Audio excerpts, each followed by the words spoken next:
Nigeria's former Attorney General and the Minister of Justice, Abubakar Malami, has been arraigned on 16 counts of money laundering and conspiracy involving billions of naira. The charges filed by the Economic and Financial Crimes Commission at the Federal High Court in Abuja also named Malami's son, Abubakar Abdulaziz Malami, and Hajia Bashir Asabe. Prosecutors allege that between 2015 and 2025, the defendants concealed proceeds of unlawful activities through corporate accounts and property acquisitions worth over 8 billion naira. Assets cited include luxury properties in Maitama, Jabi, Gwarimpa, and Asokoro. Also, defendants pleaded not guilty and were remanded in EFCC custody pending a bail hearing on January 2nd. Okiki Adeniran, partner, Fotis Lots LP, joins me now to break this down. Looking at this case, what does it tell us or reveal about financial governance and accountability at the highest level of public service? Yeah, thank you for having me. Basically, what it talks about or what it shows is that the accountability and the basic governance, right, has a defect. Now, it has a defect because there's been issues. You know, this kind of issue won't be the first. And I would probably say, you know, it won't be the last, because we keep having this kind of atrocity being committed, you know, by public office holders every time at every particular term of a government. Now, it's very straightforward to say that issues like this, when they happen, you know, we tend to, ask questions at how did this happen, how can this be managed, and how why should we allow this to happen? But it shows the loophole in the government. It shows that there's something that needs to be done, you know, as quick as possible, because this that we are seeing, you know, keeps eating into our economy, keeps eating into the trust, you know, we have from international organizations, and you know, it's just a matter of time. If you're not careful, we become it's a nation where, you know, people see us as anything goes, you know, can do anything and then go away with it. And so basically, there's a defect, there's a loophole in the system which we need to really work on as quick as possible. And we'll come to that work that needs to be done, the something that needs to be done in that regard to plug those loopholes. But we're talking about trust here and the perception. A headline like this, one of the highest, I mean, the former Minister of Justice and Attorney General, having such an allegation to his name, even though it will be proven they have pleaded not guilty. But in terms of perception, what does this signal to investor confidence in Nigeria's legal and regulatory system, and what ripple effects could that have? Well, what the signal is basically that, you know, to the investors, you know, we're trying to get people to come into the country to help the economy, and you know, when investors see this kind of thing and they hear that monies like this are being siphoned by a government, a public office holder, you know, 8 billion naira is not a small money. It's not you know, what we can just push aside. It means that if I'm an investor personally, I'll think it again, and you know, decide probably to invest in the country or not. You know, so these funds that we're talking about are not just, you know, funds that came in from somewhere. Maybe they're just printed by the Central Bank of Nigeria. No, they're funds that were invested by certain persons. And you know, the truth is that if we continue this way, or the monies that have been taken away from the coffers of the government, you know, it's so sure that one way or the other it will affect the country, it will affect the investors. You know, this is when we should look inwards, and this is when we should also, you know, try as much as possible to tell ourselves the truth that certain persons, you know, cannot keep bringing in money into the country, investing and putting their lives on the line, and you know, a group of people decides to, you know, to siphon these funds. It's as we all know, you know, it just I think we just have one more sleep till next year. The tax law has been passed. It's going to start again. It's going to, you know, commence next year, January, and you know, things like these are the, you know, the things we think about, that investors think about. That when I bring in my money, I pay each tax, I pay, you know, a lot of cost for some of these things that have been done. But the end of it is that the monies are not even getting to do a lot of things in the government, or to even reform a lot of things. These monies have been taken by certain persons who feel that they have they're entitled to these funds, you know. And just as you read, the way these monies are being spent, the way they have been siphoned is through certain means, real estate and other things, through companies and other things, you know. And this is what we should actually look at as an investor. Personally, if I'm an investor and I'm, you know, being spoken to, or have a proposal for something to be done in the government, or to be done in Nigeria, I'll probably think again, and, you know, probably even restrain myself, you know, pending the time we can be sure that the system is clean, corruption is no longer, you know, acceptable or entertained in the country.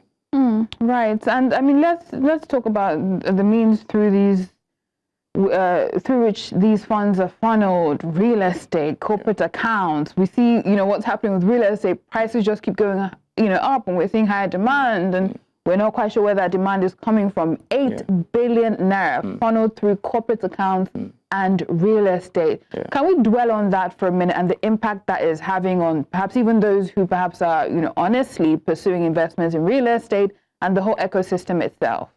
Sincerely, the way that money is being, you know, embezzled right now in the country is through real estate. Real estate is good, right? It's a good way to invest, you know, if you have your money, if your money is pure. But you will agree with me that in purchasing houses, or even, you know, trying to siphon funds, embezzle funds, it's very easy to pass these monies through a corporate account. And then I'll give an example. A corporate account is opened or through a company name. Now, you open a company that has a particular, this and this limited, and the directors are different. You can have different persons, you know, being on the board of the company. You can have, you know, different names being shareholders who are probably proxy, you know, and to the extent that they probably will not trace it to anyone, you know. And that particular company can purchase houses, can purchase, you know, a lot of houses. And, you know, that is where, you know, we found ourselves. The real estate business in Nigeria recently skyrocketed. You will, you know, find out that even to pay rent, a place like Lagos State, you know, you find out that a 2-bedroom flat can now be, you know, put out for 5 million naira.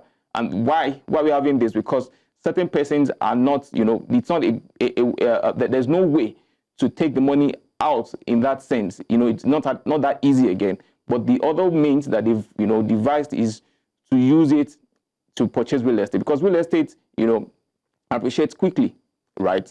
For example, I'll give you an example. If you purchase, let's say, a 4-bedroom duplex in Lagos, probably in 2021, right now, you know how much it will cost. You know, you probably bought it for like 100 million at that time, but right now, you probably go for like 350 or 400. That's a lot, right? And, you know, you agree with me that this particular means of, you know, getting the monies out of the government is, you know, is being opened so much to the extent that you will find out that a lot of people, a lot of houses, you know, are being purchased, you know, through different means, you know. And I mean, to check this, how can this be checked? Because otherwise, within those industries, real estate and corporate accounts, what kind of checks do we need to see in place? So that we see that the inflow that's coming in, whatever purchase or whatever demand that we're seeing, is genuine, it's legitimate, it's not prices or demand is not increased. Real estate is just becoming expensive because there's a lot of money to be cleaned. So what kind of checks do we need to put in place to cleanse that system? Well, basically, you know, I was saying that this particular means of, you know, the way money has been taken and embezzled, you know, it's been, you know, from different governments, from one government to another.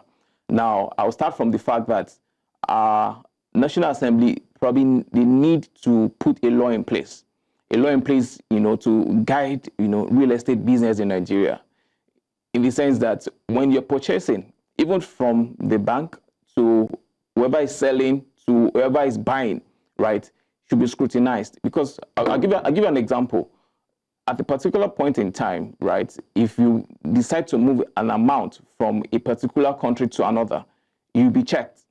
I think the same measure should be put in place where when you are purchasing a particular building, questions should be asked. Even the person you're buying from, should ask you questions. Oh, what's the source of this funds? And then due diligence should not be left alone to the buyer, but to the seller also, to the extent that the person is, scrutinizes where the funds are coming from. Not just that, oh, I'm going to sell my house at this particular amount, and then once the buyer comes, you probably do not even know where the money is coming from. You just sell. So that law should be put in place to the extent that buyers and then sellers, should be able to scrutinize where the monies are coming from. One. Two, that where it is found that a seller, sells a particular building to someone and gets an embezzled funds or monies that has been, gotten through an illegal means, there should be a way to also get the person into the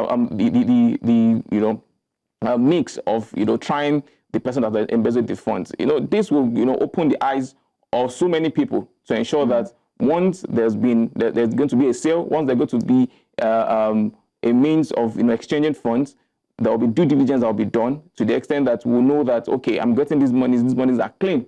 And that, so I feel if we put those measures in place, we'll have, a clean slate of, people coming to buy, and, even these persons will probably find it difficult to get into the business if they don't have a clean means of, getting that money. Right. So definitely tighter regulation on asset acquisition. Yes.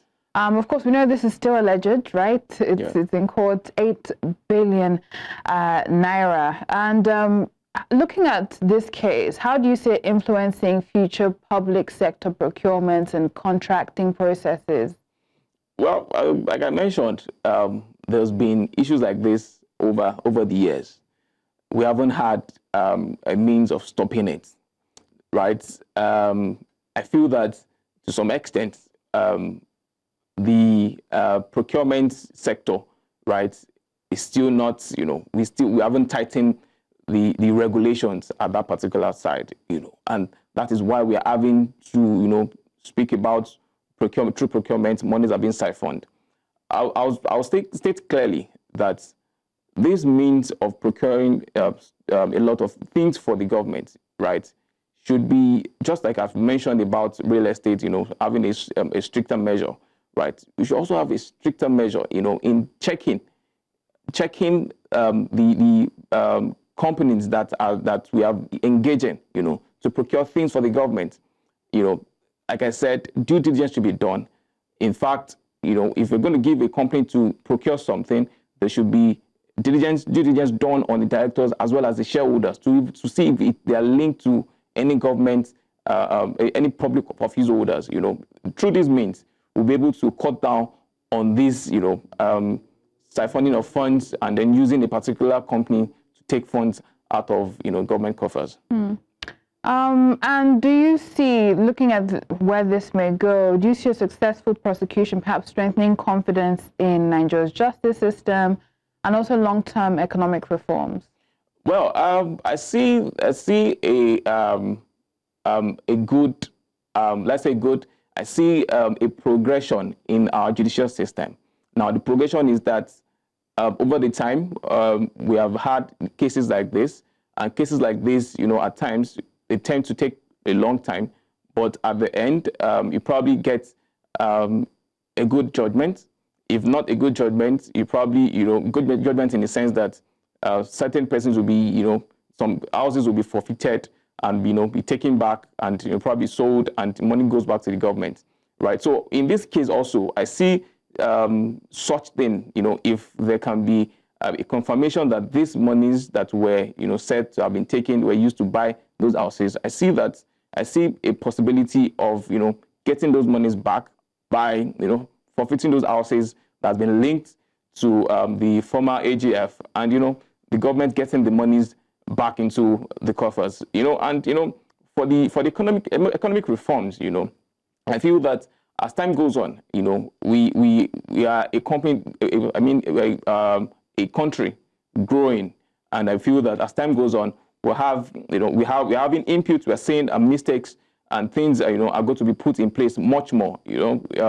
Rome wasn't built in a day. I believe that as time goes on, we'll get to a stage where we have good reforms, stricter measures, and stricter laws, that will ensure that things are done in a proper way and not giving any room for siphoning funds from the government. Of course, we'll be tracking this case here on News Central. But thank you for your time, Okiki Adeniran, partner, Fotis Lots LP. Thank you for having me. Thank you. Pleasure.